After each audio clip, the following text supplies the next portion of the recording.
Bonjour à tous, je suis Christopher, je suis en P2. Certains d'entre vous m'ont peut-être déjà croisé. Et là aujourd'hui, je vais vous présenter un petit dossier progressif que j'ai préparé. Parce que préparer des espèces de cours et les présenter, c'est a priori la meilleure méthode d'apprentissage et celle qui est la plus efficace pour retenir à terme. Et vu que je compte avoir un bon classement aux EDN et être un bon médecin, du coup, je m'amuse à en faire. Et donc là, pour vous, là, les dossiers progressifs, c'est quelque chose qui est nouveau. Mais c'est quelque chose qui tombe dès les EDN en fait. Enfin, c'est ce genre d'exercice qu'on a aux EDN. Et surtout, c'est quelque chose qu'on a beaucoup en termes d'entraînement à partir de la quatrième année. Et je trouve vraiment dommage que ce ne soit pas utilisé comme type de révision pour la deuxième et troisième année. Donc, je me suis dit, vas-y, ouais, on va faire pareil, on va faire des espèces de révisions, comme certains sites d'entraînement le proposent pour l'externat, mais appliquées en deuxième et troisième année. Vous allez voir qu'il y a des QCM qui sont en fait issus de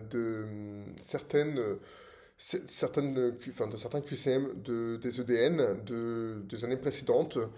Et pour autant, l'ensemble de mes QCM sont tous tirés en fait des cours des profs qu'on a cette année et des objectifs qu'ils fixent en tout début de diapo parce que pour chaque cours, il y a des objectifs très précis qui sont attendus par les profs et donc les questions répondent, enfin les propositions des QCM répondent à la fois aux objectifs fixés par les profs, mais très souvent, on remarque que ce qui est demandé comme objectif, ça tombe aussi aux EDN. Donc en fait, je pense qu'il faut dès maintenant nous s'entraîner aux EDN, sachant qu'on a un an en moins de temps de préparation par rapport à ceux qui passaient les ECN.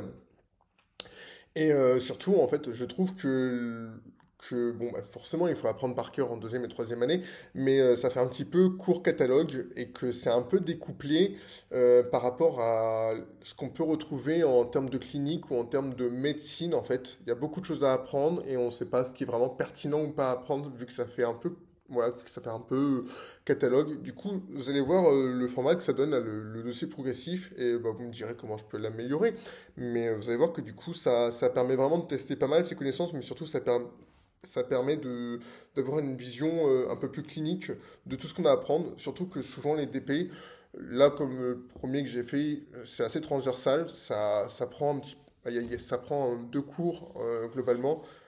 Donc voilà.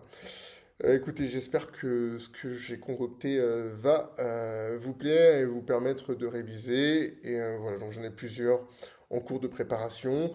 Bah, si ça plaît à tout le monde, globalement, je les diffuserai à tout le monde. Et si tout le monde s'en bat les couilles, ça restera que entre les mains de quelques-uns. Et puis tant pis, quoi. Moi, ça me permettra de continuer à apprendre et à réviser.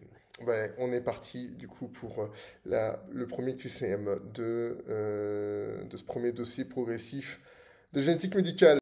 Donc, vous recevez en consultation Julien, âgé de 7 ans, accompagné de sa maman. Il a des difficultés scolaires, notamment de représentation spatiale. Petite parenthèse, il faut savoir que dans le développement de psychologie de l'enfant, les dessins qui sont attendus par les enfants ont une représentation différente en fonction de l'âge.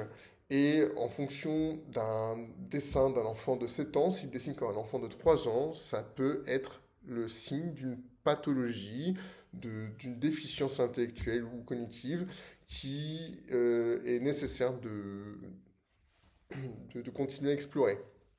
En tout cas, il y a donc des difficultés scolaires, notamment de représentation spatiale, notamment sur les représentations spatiales quand il dessine.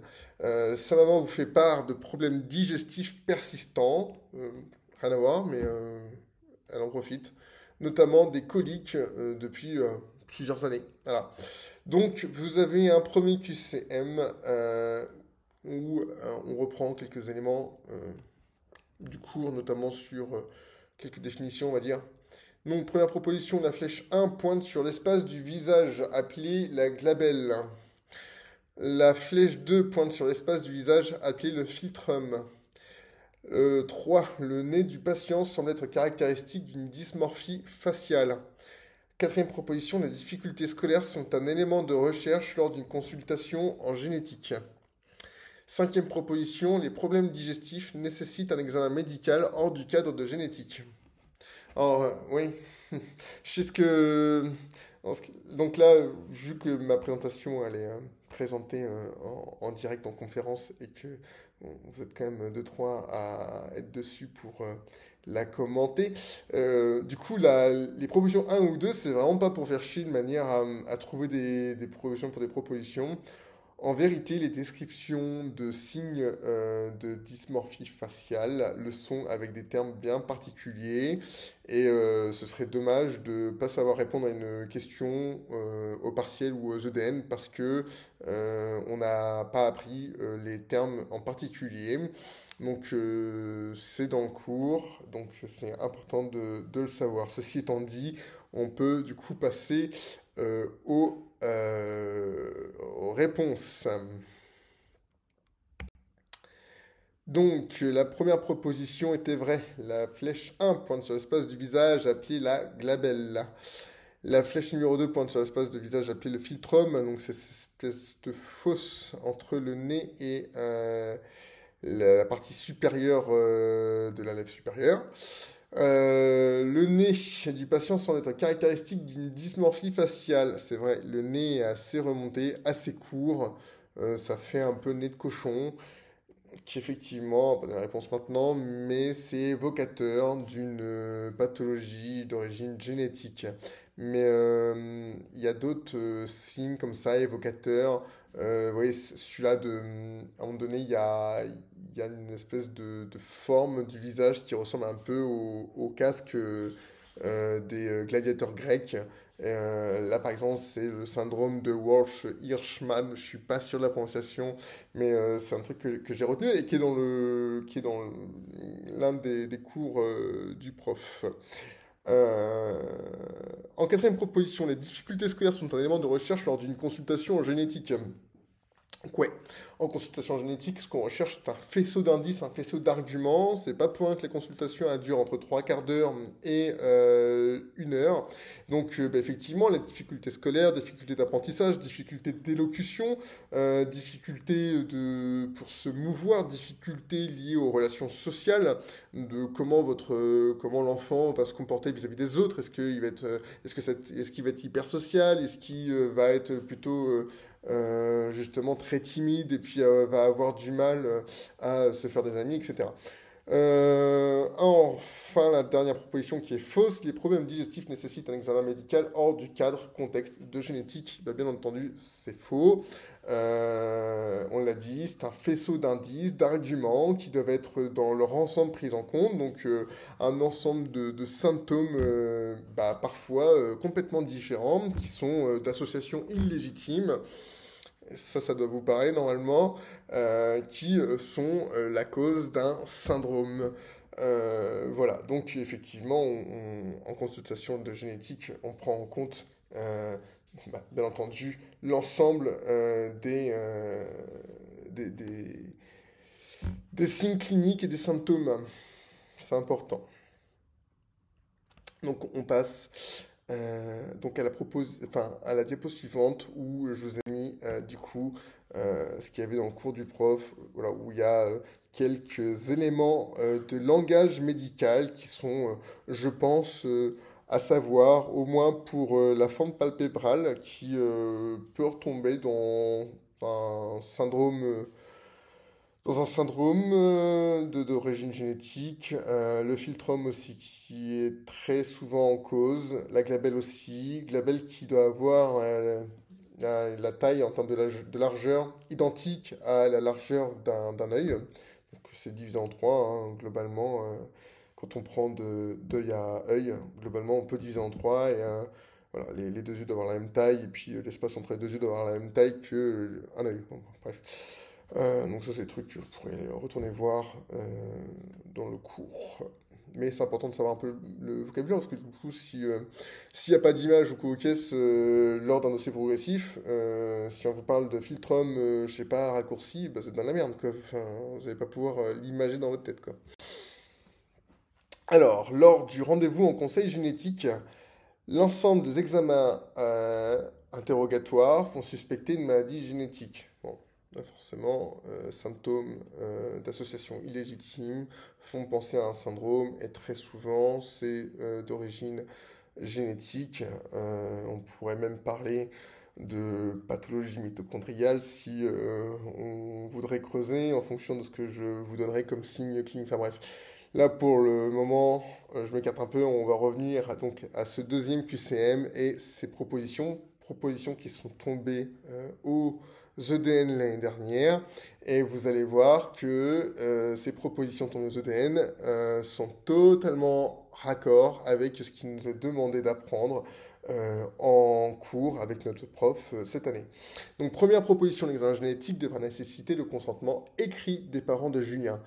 Deuxième proposition, l'examen génétique sera prédictif dans le cas de Julien. Troisième proposition, l'examen génétique peut être fait par n'importe quel généticien, même non spécialiste de la pédiatrie.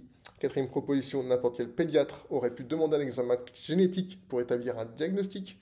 Et cinquième, dernière proposition, l'ensemble des éléments récoltés lors de la consultation génétique permet d'établir un diagnostic sûr. Dans ce cas, un examen génétique n'est pas nécessaire. Du coup, on va passer directement aux réponses parce que c'est quand même des choses pour lesquelles normalement auxquelles on répond presque au tac après chaque lecture de proposition. Donc on est parti. Donc la première proposition, l'examen génétique devra nécessiter le consentement écrit des parents de Julien. C'est vrai et c'est prévu par le Code de santé publique, en fait, l'article 1131 ou 1141, je ne sais plus exactement et je ne suis même pas sûr que ce soit vraiment important de le retenir. Mais ce qui est important de retenir, c'est que oui, ils font le consentement écrit des parents pour un mineur ou du tuteur, enfin, ou de la tutelle pour un adulte protégé. Mais surtout, en fait, lorsque c'est un adulte, que ce n'est pas un enfant, il faut le consentement écrit. Ça, c'est vraiment prévu par la loi, c'est obligatoire. Deuxième proposition, je reviens à la première proposition, c'est tombé aux EDN l'année dernière. Voilà. Donc, comme quoi, c'est une petite proposition qui n'ont l'air de rien, mais qui ont en fait toute leur importance finalement. Deuxième proposition, l'examen génétique sera prédictif dans le cas de Julien. Eh bien, c'est faux. Dans le cas de Julien, l'examen génétique, il n'est pas prédictif. L'examen génétique, il sera à but diagnostique. Là aussi, c'est prévu par le Code de santé publique. Il y a une définition qui est donnée. Donc, l'examen est dit prédictif lorsqu'il n'y a pas de symptômes et lorsque l'on veut rechercher si le patient a un risque de développer une pathologie génétique. Par exemple, on sait que ce patient a des facteurs de risque importants par rapport à son histoire familiale. On peut prendre comme exemple les expansions de triplés de glutamine dans la Corée de Huntington. Vous recevez en conseil génétique un patient âgé de 25 ans. L'examen génétique, effectivement, il est in fine à but diagnostique, mais vu qu'on ne sait pas s'il est atteint ou pas d'avance, ce sera à visée prédictif pour le coup. Voilà. Troisième proposition, l'examen génétique peut être fait par n'importe quel généticien, même non spécialiste de la pédiatrie. Ça aussi, c'est tombé aux EDN l'année dernière. Oui, l'examen génétique peut être fait par n'importe quel généticien, et même s'il n'est pas spécialiste de la pédiatrie, ou même si c'est pas un spécialiste de l'oncogénétique, parce que là on pourrait parler aussi d'oncogénétique, ou on pourrait parler de cardiologie. Mais oui, vu que, en général, tout ce qui est lié à une pathologie d'origine génétique, ça rassemble un certain nombre de signes cliniques, de symptômes qui sont totalement différents les uns des autres. Effectivement, le généticien, il est complètement dans sa place pour prescrire n'importe quel examen génétique par rapport à ce qu'il souhaite rechercher. Quatrième proposition, n'importe quel pédiatre aurait pu demander un examen génétique pour établir un diagnostic. Là, par contre, en l'occurrence, l'inverse est faux. Là aussi, c'est marqué dans le cours. Globalement, pour pouvoir demander un examen génétique, il faudrait que ce pédiatre soit aussi généticien à côté, ce qui est possible. Mais surtout, il faut faire partie, en plus de ça, d'une équipe pluridisciplinaire avec un projet déposé à l'ARS, un projet et puis surtout voilà, tout un protocole qui est décrit sur la prise en charge des pathologies génétiques, qui est donc déposé à l'ARS. Et donc, cette équipe pluridisciplinaire donc, de génétique, elle est déclarée à l'ARS. Et ça aussi, c'est prévu par le Code de santé publique. Il me semble que c'est le cas depuis la loi bioéthique de 2008. Bon, ça se trouve, je dis n'importe quoi. Bon, il me semble que c'est la loi bioéthique, ça c'est sûr qu'il le prévoit. Et 2008, j'en suis plus sûr, mais à vérifier. Et cinquième et dernière proposition, l'ensemble des éléments récoltés dans la consultation génétique permet d'établir un diagnostic sûr dans ce cas un examen génétique n'est pas nécessaire. Et là, c'est faux. C'est faux pour la simple et bonne raison que les pathologies d'origine génétique peuvent d'une part avoir une pénétrance qui est variable, qu'il y a un nombre quand même important de pathologies génétiques avec des signes cliniques qui sont quand même assez ressemblants les uns des autres. Et pour le peu qu'on a une pénétrance diminuée, augmentée pour l'une des pathologies, enfin l'un des syndromes, ça pourrait tout de suite faire penser à un autre syndrome avec une autre pénétrance variable où on arrive globalement au même signe clinique, quoi. Donc c'est très important de faire un diagnostic euh, par un examen génétique, par des techniques de biologie moléculaire pour confirmer le diagnostic d'un syndrome ou d'une maladie d'origine génétique. Donc, on passe au QCM numéro 3. Le généticien suspecte donc un syndrome de Burens-Williams. Ce syndrome est causé par une microdélétion du gène, enfin, du chromosome 7 sur son bras long. Donc QCM3, 5 propositions toujours. Donc là, les propositions, elles sont issues du cours et notamment des attendus en termes d'objectifs qui sont cités en début de chaque diapo qui sont fournis par les profs. Mais il y a aussi un certain nombre d'éléments qu'il faut absolument savoir par rapport aux EDN, parce que dans tous les cas, si vous ne maîtrisez pas un certain nombre de notions qui sont quand même de base, donc de rang A pour les ECN, sur les EDN, vous ferez poutrer. Donc QCM3, donc première proposition, il convient d'établir un karyotype haute résolution concernant le syndrome, si on suspecte un syndrome de Williams. Proposition numéro 2, il existe un risque important de sténose artérielle qui devrait être recherché concernant le syndrome de Williams, toujours pareil. Troisième proposition, le nombre des symptômes et leur gravité pourra être déterminé avec le caractère contigu de la délétion. Quatrième proposition, le caractère contigu des délétions pourra être démontré grâce à un CGHRA. Et cinquième et dernière proposition, une recombinaison homologue non allélique peut être à l'origine de cette microdélétion. Mettez sur pause parce que ça demande quand même un petit peu de réflexion et on passe ensuite à la correction qui va être un peu plus longue parce qu'il y a quelques rappels de physiopathe, de mécanismes, euh, de physiopathologie du coup et de techniques de biologie moléculaire à revoir pour en tout cas justifier le vrai ou faux de chacune de ces propositions. Donc les réponses du QCM3. Donc là on va rentrer un peu plus dans le vif du sujet pour le coup et on va aller voir un peu plus ce qu'il faut savoir sur les syndromes microdélétionnels. Donc c'est un peu transversal parce qu'on voit la technique mais on voit aussi un petit peu ce qu'il faut savoir sur un syndrome microdélétionnel. Donc Concernant le syndrome de Williams, de Burens-Williams, donc c'est un syndrome microdélétionnel qui touche des gènes liés à l'élastine et donc ces gènes ne sont plus présents. Enfin, en tout cas, ne sont plus présents sur un allèle. Et donc la première proposition, c'était qu'on vient d'établir un karyotype haute résolution. Donc, le karyotype classique, on sait qu'ils n'étaient pas de haute résolution. On arrivait surtout à avoir des bandes pour des choses allant jusqu'à 10 mégabases. Et puis, haute résolution, on arrive à avoir jusqu'à 5 mégabases. Étant donné que les syndromes microdélétionnels, en général, sont des délétions qui touchent euh, une région allant de 400 kilobases jusqu'à 3 mégabases, du coup, le karyotype ne sera pas suffisant, ne sera pas suffisamment, il n'y aura pas suffisamment une haute résolution pour pouvoir le détecter.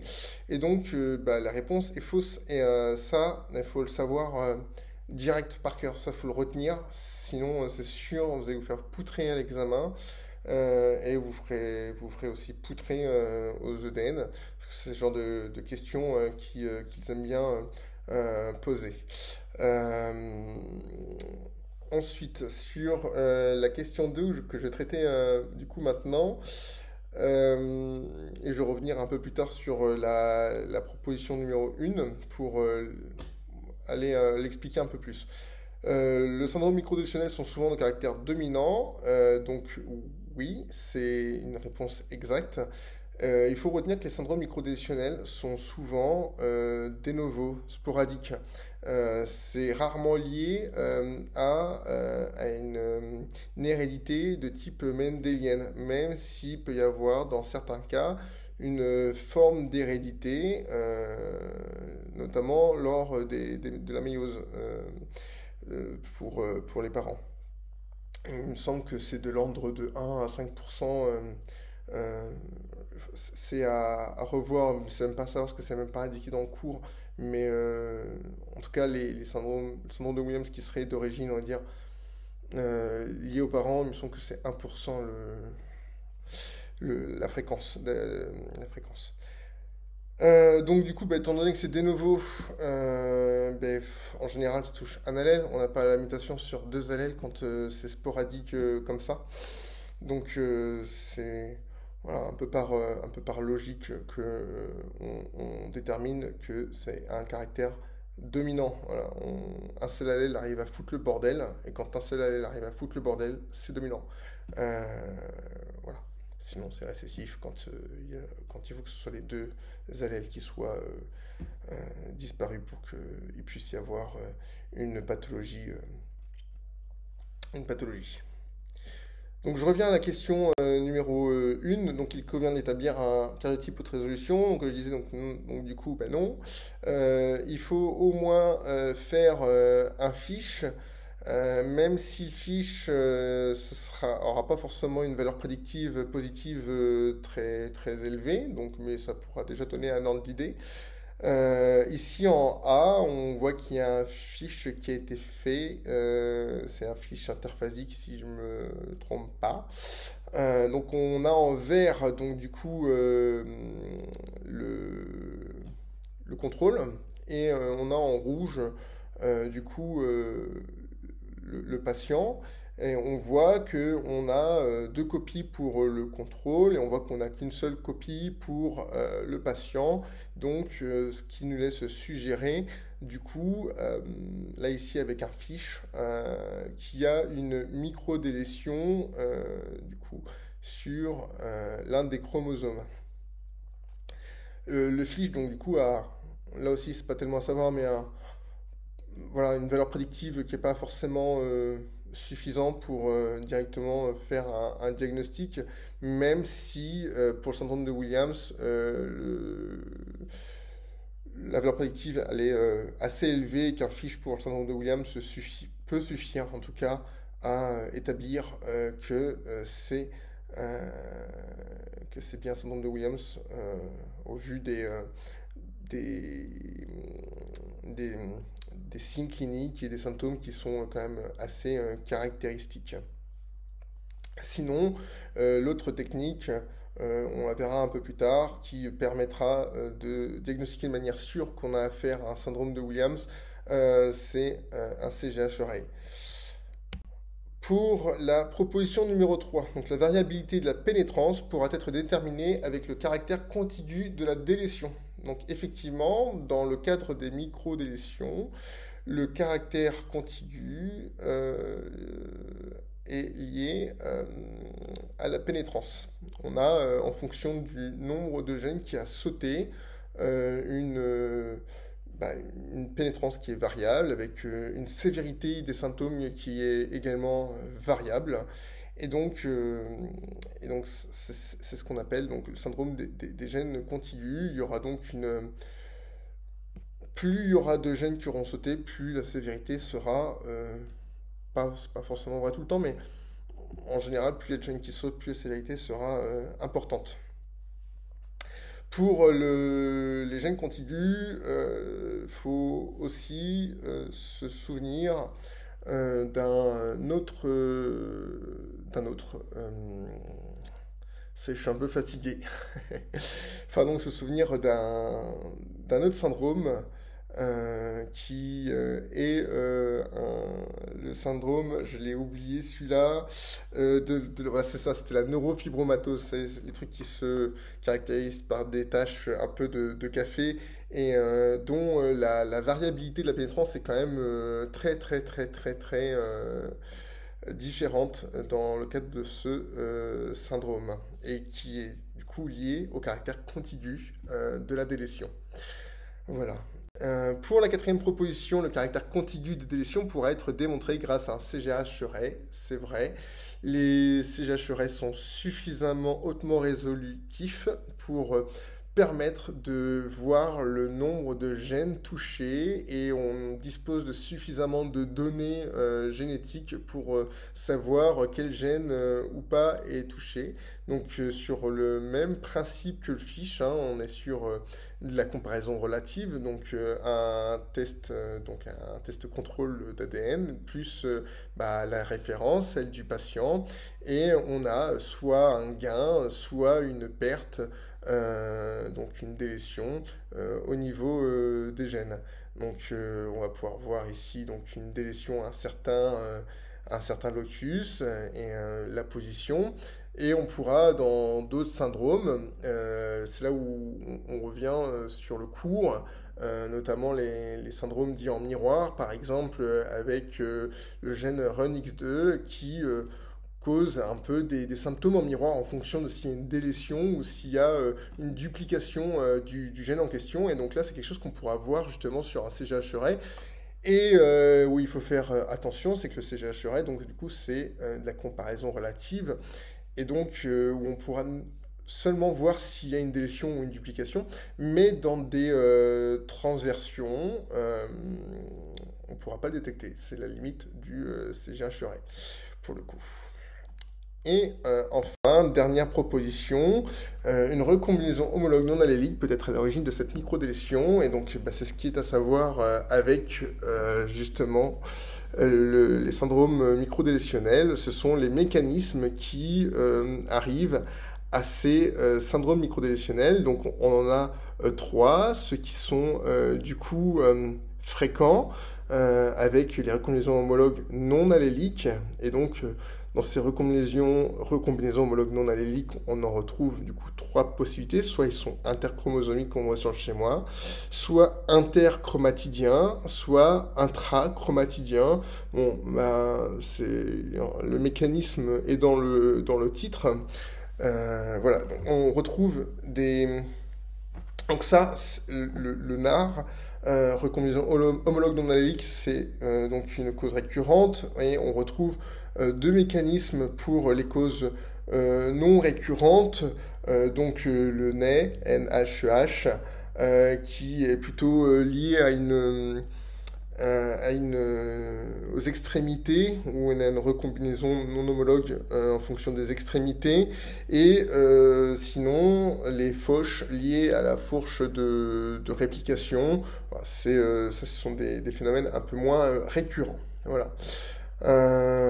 Donc bah, on a fini avec ce premier dossier progressif. Le suivant que je ferai et qui sera hyper important, qu'il faudra connaître sur le bout des doigts, autant pour l'examen que pour les EDN. Ça concernera justement les diagnostics prénataux, notamment dans le cadre de la trisomie 21. Donc bah, j'essaierai de poster cette vidéo très vite. Et là, pareil, ça, c'est des trucs qu'il faudra savoir par cœur, sur le bout des doigts. Bon, en attendant, j'essaierai de faire d'autres vidéos sur d'autres sujets, enfin, en tout cas, les sujets que je maîtrise à minimum, parce que je suis comme vous, étudiant en deuxième année. Bon, j'ai mon master en biologie qui m'aide quand même à pouvoir donner quelques explications, pas sur tout. Donc voilà, je vous posterai d'autres vidéos. En attendant, dites-moi comment je peux les améliorer. Celle-ci est un peu longue parce que c'était la première qu'il fallait que j'explique tous les autours, mais j'espère que je pourrai aller un peu plus vite pour les vidéos suivantes. Et voilà, donc là on a déjà traité voilà, deux cours. Le cours sur les micro-délétions et la partie du cours un petit peu sur le conseil génétique. Donc globalement, si ça déjà ce qu'on a vu là c'est su, ce qui a été dit c'est su, bah, c'est déjà une bonne chose je pense. Allez, ciao ciao tout le monde.